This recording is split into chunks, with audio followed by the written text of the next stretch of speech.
If you're realistic in business, you've already lost. Billionaires, world champions, and the outliers, they all have one thing in common. Delusional self-belief so insane that everyone thought they'd lost their minds. And by the end of this video, you'll know the 5 ways that delusional self-belief rewires your brain for outlier success. Which brings us to point number 1. Most people think that facts and logic convince others. Well, this is wrong. People follow certainty. And a great story to illustrate this is Ilia Topuria. So he is a UFC fighter and he's moving up a weight class. He'd already knocked out 3 of the greatest champions in his weight class. He made the decision, okay, cool, I'm going up to the next weight class. Everyone thought, oh my God, this is a huge move. It could be the wrong move because you are so dominant in your division, and to go from where you are to this next weight class is a big stretch. So what does he do? On his debut fight in this weight class, not only does he have so much self-belief to actually say, hey, I'm gonna go out there and I'm gonna knock this guy out, but no, he doesn't stop there. He holds a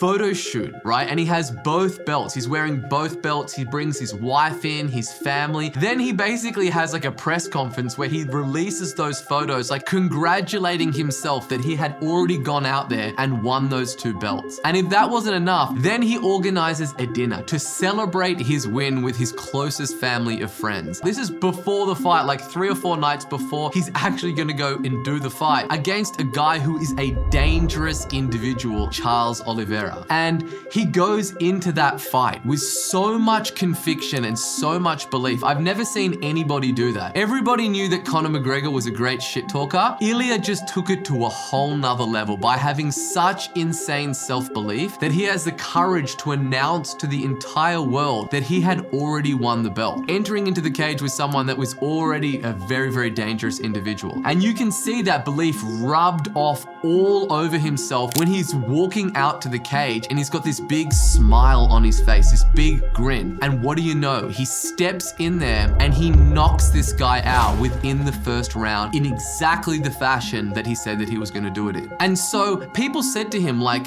man, how can you have so much conviction? How can you already think that you've won the fight? And he's like, I already won the fight in training camp. He knew that he'd put in the reps to make it happen. But it doesn't just start by just being like, oh, I'm gonna win, and then not backing that up with actually doing the work. But it all starts with you having that belief and being so delusional that you know that you were capable of doing this, and then having the actions to follow that. And it was the same thing for myself when I was broke working in a dead-end call center, and I would tell people like, yeah, I want to start a business, I want to be serving customers all over the world. People would laugh at me. Or if I was to tell them, okay, yeah, I want to be one of the younger sharks on Shark Tank, they simply would have laughed at me and told me to be realistic. But here's the thing, you need to have so much belief in yourself that you become magnetic. And that is point number 1. Delusional self-belief creates certainty. But listen, unless you rewire your identity, then this certainty collapses the second that you face any type of resistance, which brings us to point number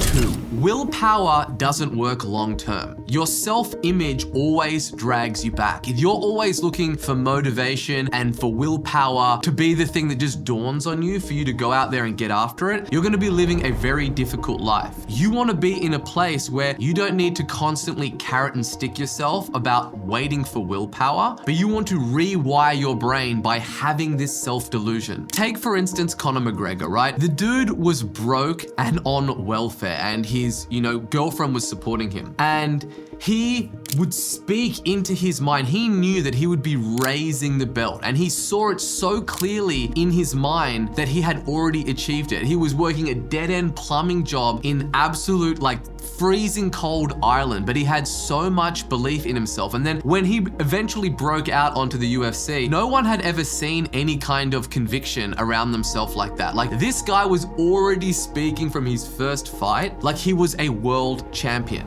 My dream is to be world champion, world lightweight champion in the UFC, have more money than I know what to do with, and have a great life for my kids, my grandkids, everyone in my family, everyone that's come up with me. That's my dream. My dream is to be number one, pretty much. My goal is number one MMA. And while other people just see that as arrogance, that is not arrogance. It is programming his nervous system until his actions aligned with the picture in his head. Because your self-image is the thermostat to your life. You are only going to build yourself up to the picture that you can perceive of yourself in your mind. You can't outperform your identity that you've accepted. If you're accepted where you are right now, how are you ever going to build beyond that? You first need to see it in your mind, and then you will hold it in your hand. And the way that you do that is by changing your identity, because once you change your identity, the results will follow. You need to change the way that you look at yourself in your mind and become that person now, and then the rest comes in place if you back it up with action.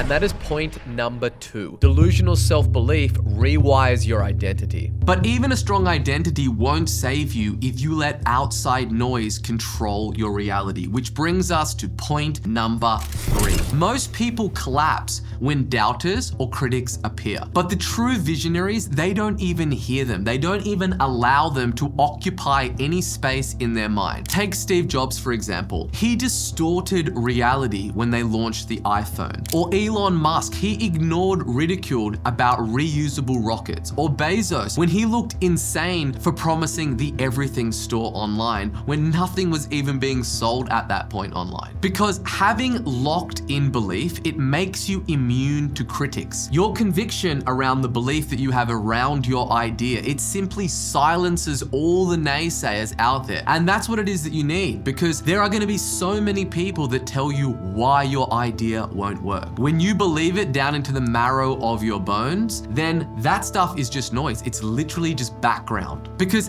haters become background noise when your future feels inevitable. Greatness requires living years ahead of public opinion. You have to believe it in yourself, you have to see it in your mind, and you have to know that you are going to will it into existence. Because you'll stop being tossed around by doubt when your belief is stronger than the noise. And that is point number 3. Delusional belief filters out the noise. But here's the truth. Current version of yourself isn't capable of reaching this next level, because if they were, then you would already have reached it. Which brings us to point number 4. Every successful founder had to become the new character to lead at scale. They had to have new rituals, new posture, new standards, and their company grew only as much as they did. Because the lid on any business is the founder. And the reason for that is if they can't perceive a better reality to where than they are right now, their company is never going to grow to that level. All business problems, they are really just personal problems masquerading as business problems. So the first person that you need to work on is you. Self-development is the number one thing that is going to grow a business, because you are always limited by the founder. So when you're the founder of a business, reinvention isn't optional, it's mandatory. And in order for you to stay in love with the game, this is not something that you do once and then you forget. Look at all the greatest artists of all time that had the longest spanning careers, like Madonna. She's constantly reinventing herself on every album. Or Jay-Z. These are people that fell in love with the game and always worked on themselves and created a new identity and reworked themselves to keep them in the game to begin with. Because your company is capped at your self-image. If you can't see a greater self-image of yourself, then how are you going to build a business that's going to support that? You must consciously build the traits of your next level self. Think about what is the type of person that is capable of building $100 million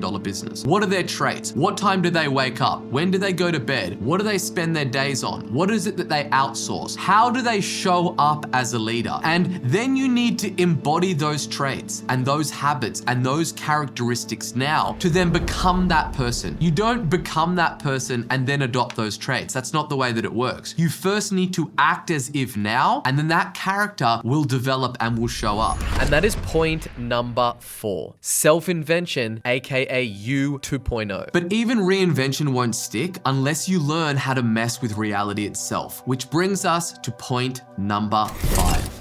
Visualization isn't just woo-woo, rah-rah. It's actual neuroscience. Take Michael Jordan, right? So he is known for saying that he shot more three-pointers in his head than he did on the court. Or McGregor, who literally visualized his victories in such vivid details that he would go out before the fight in a press conference and he was like, I feel him overreacting. He's gonna be completely tensed up. He's gonna throw the right hand. I'm gonna weave, I'm gonna dodge, and then I'm gonna throw the left hook. And that's exactly what he did. And he called himself Mystic Mac because not only would he predict the round that he would knock people out in, but he would predict exactly how he was gonna do it. And he just visualized that over and over and over and over again in his mind, where he literally brainwashed himself through visualization and he willed that into existence. And it's the same thing with businesses. Founders, they saw billion-dollar companies years before others did. That's the only way that you can go out there and do it. The brain doesn't know the difference between imagination and reality. In order for me to get to where it is that I am today, I literally had to brainwash myself. I would wake up every morning at 5 a.m. and I would go for a run and I would literally tell myself that I'm capable of doing it. I would have vision boards of all the things that I wanted to build and the things that I wanted to achieve, and I would literally look at that every single day. I would not only write down my goals in the morning, in the night, I would then record my goals, speaking as if I had already achieved them. I would put that on my phone, and every day I would look at my vision board, I would listen to my goals. When I jumped in my car, they would play. When you go out into the world, you are gonna basically just be brainwashed by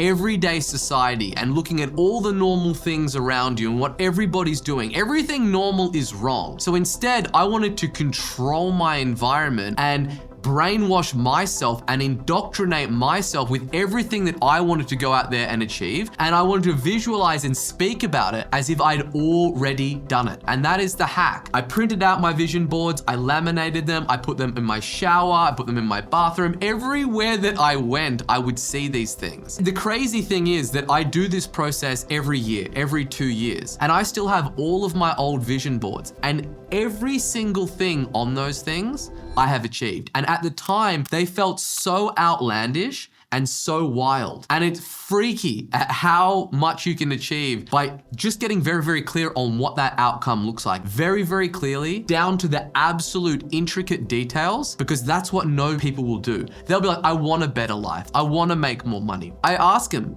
how much more money do you want to make? And if they tell me a number that is a round number, I know that they haven't really done this exercise. They haven't visualized and really gone through to figure out what it's going to take, because they've taken that number from somebody else and they've planted it in their mind. Once you do this and you know exactly what it's going to cost you to live the lifestyle that you want, that number will be precise. And then you need to think about all the things that you need to do and constantly visualize them in yourself in order to make them a reality.